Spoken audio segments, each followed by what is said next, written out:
ಇರುವಂತಹ ಜಮೀನಿಗಾಗಿ ಮಗನಿಂದಲೇ ಹಲ್ಲೆ ನಡೆದಿದೆ. ಹೆತ್ತ ತಾಯಿ ಮೇಲೆ ಮೃಗನಂತೆ ಬಡಿದು ಪಾಪಿ ಮಗ ಹಲ್ಲೆ ನಡೆಸಿದ್ದಾನೆ. ಹೆತ್ತ ತಾಯಿ ಅನ್ನೆ ಮೇಲೆ ಹಲ್ಲೆಯನ್ನ ನಡೆಸಿರುವಂತದ್ದು. ತಾಯಿ ಹೆಸರಲ್ಲಿರುವಂತಹ ಜಮೀನಿಗಾಗಿ ಹಲ್ಲೆ ನಡೆಸಿದ್ದಾನೆ ಎನ್ನುವಂತಹ ಮಾಹಿತಿ ಇದೆ. ಮೃಗದ ರೀತಿಯಲ್ಲಿ ಹೆತ್ತ ತಾಯಿ ಅನ್ನೋದನ್ನು ಕೂಡ ನೋಡದೆ ಬಡ್ದಿದ್ದಾನೆ ಈ ಪಾಪಿ ಮಗ. ಮುಳಬಾಗಿಲು ತಾಲೂಕಿನ ದೇವರಾಯ ಸಮುದ್ರದಲ್ಲಿ ಈ ಒಂದು ಘಟನೆ ನಡೆದಿದೆ. ನೋಡಿ, ವಿಜುವಲ್ಸ್ ಅಲ್ಲಿ ಗಮನಿಸ್ತಾ ಇದ್ದೀವಿ. ಮಾತುಕತೆ ನಡೀತಾ ಇದೆ.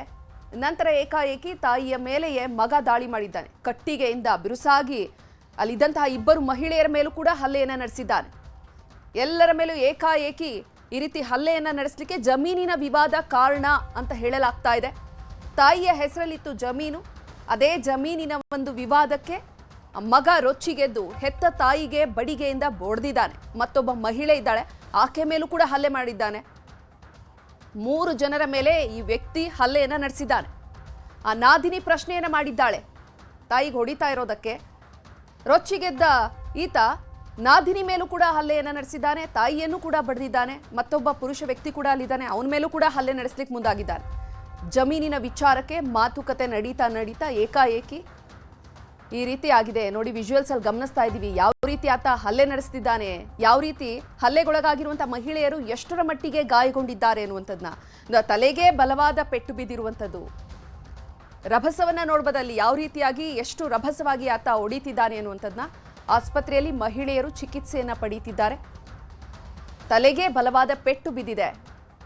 ತಾಯಿ ಹೆಸರಲ್ಲಿ ಜಮೀನಿತ್ತು. ಆ ಜಮೀನಿನ ವಿವಾದ ಇಷ್ಟರ ಮಟ್ಟಿಗೆ ಹೋಗಿದೆ.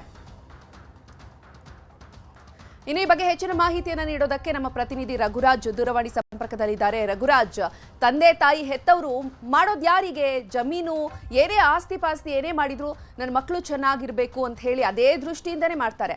ಆದ್ರೆ ಈ ಮಕ್ಕಳೇ ಈ ರೀತಿ ಯಾವುದೇ ರೀತಿ ಒಂದು ಮಾನವೀಯತೆಯನ್ನ ಇಟ್ಕೊಳ್ದೆ ಈ ರೀತಿ ಹಲ್ಲೆ ಮಾಡೋದು ಎಷ್ಟರ ಮಟ್ಟಿಗೆ ಸರಿ? ಏನ್ ಕ್ರಮ ಕೈಗೊಂಡಿದ್ದಾರೆ ಆತನ ಮೇಲೆ? ಏನೆಲ್ಲ ಅಪ್ಡೇಟ್ಸ್ ಸಿಗ್ತಾ ಇದೆ? ಖಂಡಿತ ಚೈತ್ರ, ಇತ್ತೀಚೆಗೆ ನಾವು ಗಮನಿಸ್ತಾ ಇದ್ದೇವೆ ಈ ಒಂದು ಆಸ್ತಿ ಮತ್ತೆ ಈ ಒಂದು ಜಮೀನು ವಿವಾದ ವಿಚಾರದಲ್ಲಿ ಏನು ಒಡ ಹುಟ್ಟಿದವರು ಅಂತಕ್ಕಂಥ ಒಂದು ಯಾವುದೇ ಒಂದು ಸಂಬಂಧ ಕೂಡ ಇಲ್ಲಿಗೆ ಒಂದು ಸಂಬಂಧಕ್ಕೆ ಇಲ್ಲಿ ಅರ್ಥವೇ ಇಲ್ಲದಂತಾಗಿದೆ. ಇದೀಗ ಕೋಲಾರ ಜಿಲ್ಲೆಯ ಮುಳಬಾಗಿಲು ತಾಲೂಕಿನ ದೇವರಾಯ ಸಮುದ್ರ ಎನ್ನುವಂತಹ ಒಂದು ಗ್ರಾಮದಲ್ಲಿ ಸ್ವಂತ ಮಗನೇ ತಾಯಿಯ ಮೇಲೆ ಈ ರೀತಿಯಾಗಿ ಒಂದು ಹಲ್ಲೆಯನ್ನ ಮಾಡಿರ್ತಕ್ಕಂಥದ್ದು ಸಿಸಿಟಿವಿಯಲ್ಲಿ ಕೂಡ ನಾವು ಗಮನಿಸಬಹುದು, ದೃಶ್ಯಗಳನ್ನ ಗಮನಿಸಬಹುದು. ನಾರಾಯಣಮ್ಮ ಅಂತಕ್ಕಂಥವ್ರ ಮೇಲೆ ಸುಬ್ರಹ್ಮಣ್ಯ ಮಗ ಆಗಿರ್ತಕ್ಕಂಥವ್ರು ಅವ್ರು 3ನೇ ಮಗ ಆಗಿದ್ದಾರೆ. ಅವರು ಈ ರೀತಿಯಾಗಿ ಒಂದು ಹಲ್ಲೆಯನ್ನ ಮಾಡಿರ್ತಕ್ಕಂಥದ್ದು. ತಮ್ಮ ಒಂದು ಪಾಲಿಗೆ ಬರ್ತಕ್ಕಂಥ ಆಸ್ತಿಯಲ್ಲಿ ಇಂಥದ್ದೇ ಒಂದು ಅಂದ್ರೆ ಫ್ಲೋರ್ ಮಿಲ್ಲು ಮತ್ತೆ ಅವ್ರಿಗೆ ಬೇಕಾಗಿರ್ತಕ್ಕಂಥ ಜಮೀನಿಗೆ ನಮ್ಗೆ ಬೇಕು ಅಂತಕ್ಕಂಥ ಒತ್ತಾಯದ ಮೇಲೆಗೆ ಈ ರೀತಿಯಾಗಿ ತಾಯಿ ಮಗಳಿಗೆ ಒಂದು ಆಸ್ತಿಯನ್ನು ಕೊಡ್ಲಿಕ್ಕೆ ಮುಂದಾಗ್ತಾರೆ. ನಾರಾಯಣಮ್ಮ ಅವ್ರ ಮೇಲೆ ಇದೀಗ ಅವ್ರ ಮೇಲೆ ಇದೀಗ ಒಂದು ದೊಣ್ಣೆಯಿಂದ ಹಲ್ಲೆ ಮಾಡಿರ್ತಕ್ಕಂಥ ದೃಶ್ಯಗಳು ಕೂಡ ಈಗ ಸಿಸಿಟಿವಿ ಸರಿಯಾಗಿರ್ತಕ್ಕಂಥದ್ದು. ಈಗಾಗಲೇ ಅವರು ಮುಳಬಾಗಿಲು ಸರ್ಕಾರಿ ಆಸ್ಪತ್ರೆಗೆ ದಾಖಲಾಗಿದ್ದಾರೆ. ಮತ್ತೆ ಈ ಸಂಬಂಧಪಟ್ಟಂತೆ ಹಿಂದೆ ಕೂಡ ಮುಳಬಾಗಿಲು ಗ್ರಾಮಾಂತರ ಪೊಲೀಸ್ ಠಾಣೆಗೆ ತಾಯಿ ಆಗಿರ್ತಕ್ಕಂಥ ನಾರಾಯಣಮ್ಮ ಅವರು ದೂರನ್ನು ಕೊಟ್ಟಿರ್ತಾರೆ. ಅಲ್ಲೂ ಕೂಡ ಯಾವುದೇ ರೀತಿಯಲ್ಲಿ ಕೂಡ ಪೊಲೀಸರು ಕ್ರಮ ಕೈಗೊಂಡಿರೋದಿಲ್ಲ. ಹಾಗಾಗಿ ಈಗ ಮತ್ತೊಮ್ಮೆ ಇದೀಗ ಅವರು ದಾಳಿ ಮಾಡೋದ್ರಿಂದ ಅವರ ತಲೆಗೆ ಗಂಭೀರವಾದಂತಹ ಒಂದು ಪೆಟ್ಟು ಕೂಡ ಆಗಿರ್ತಕ್ಕಂಥ. ಹಾಗಾಗಿ ಇದೀಗ ಈ ಸಂಬಂಧಪಟ್ಟಂತೆ ಇದೀಗ FIR ಕೂಡ ದಾಖಲಾಗಿದೆ. ಮತ್ತೆ ಅವ್ರ ಮೇಲೆ ಕಾನೂನು ಕ್ರಮ ಕೈಗೊಳ್ತೀವಿ ಅಂತಕ್ಕಂಥ ಒಂದು ಭರವಸೆನೂ ಇದು ಕೊಟ್ಟಿರ್ತಕ್ಕಂಥದ್ದು. ಚೈತ್ರ, ರಘುರಾಜ್, ಪದೇ ಪದೇ ಈ ರೀತಿ ಜಗಳ ಮಾಡ್ತಾ ಇದ್ದ, ಈ ಹಿಂದೆ ಕೂಡ ಹಲ್ಲೆ ಮಾಡ್ಲಿಕ್ಕೆ ಮುಂದಾಗಿದ್ದ ಅನ್ನುವಂತ ಮಾಹಿತಿ ಇದೆ. ಏನಾದ್ರೂ ಇಷ್ಟರ ಮಟ್ಟಿಗೆ ಬರೋ ತನಕ ಯಾಕೆ ಅವನ ಮೇಲೆ ಕ್ರಮ ಕೈಗೊಂಡಿರ್ಲಿಲ್ಲ? ಏನಾದ್ರೂ ಹೆಚ್ಚು ಕಮ್ಮಿ ಆಗಿದ್ರೆ ಯಾರು ಹೊಣೆ ಅಲ್ವಾ? ಅಧಿಕಾರಿಗಳು ಏನ್ ಹೇಳ್ತಾರೆ ಇದ್ರ ಬಗ್ಗೆ?